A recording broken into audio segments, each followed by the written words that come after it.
An old man stepped into the light. His long hair and curly beard were a blend of brown and gray. He was dressed in country attire and had a weathered look, one that said he had seen his share of trials, and they had taken their toll. At the same time, there was something stately about him, something that said he was not conquered by what life had thrown at him, and never would be. Your song reminded me of something my brothers and I used to sing on nights like this, when we were out in the hills watching the sheep. So your people were sheep people? John asked, gradually getting over the surprise of having a visitor, and feeling his heart warming, as it always did, to someone who had farmed and done manual labor. Yes, my father and his father before him. We had 8 children in our family, all boys, and since I was the youngest, I had to spend many long nights taking care of those silly creatures, moving them around, protecting them from wild animals, but mostly just calming them and singing to them.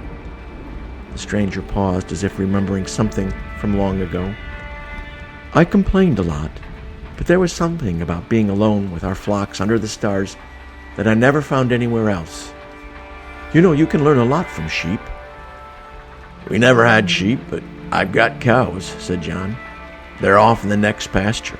Can't say that I ever sang to them, or learned much from them either, except where to watch where you step. Both men shared a short, knowing laugh. You still got sheep? John asked the stranger. No. I went off to war when I was young and didn't do much farming after that. I always missed it, though. I always thought I'd get back to it someday. But you know how that goes. Sure do, John replied, finding a kindred spirit in the mysterious stranger. Well, can a fellow farmer and fellow soldier offer you a drink? Pull up a chair. I'll pour us each a glass.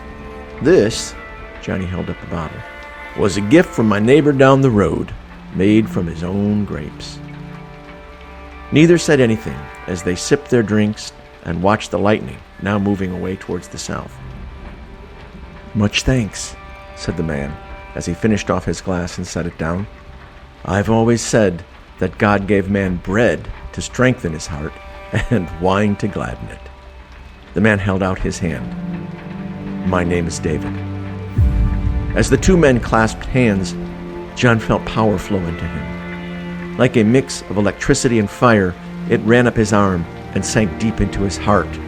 Then he felt it race out his veins to every part of his body, from the top of his head to the soles of his feet. All the weariness and exhaustion from months on the road left him. If he didn't know better, he would have sworn that he was suddenly 20 years younger. Then John felt as if his brain was being filled with white light. As before his eyes, the visitor was transformed. Light seemed to stream from David as his face shone with a royal radiance. Grasping his guest's hands, John sank to his knees.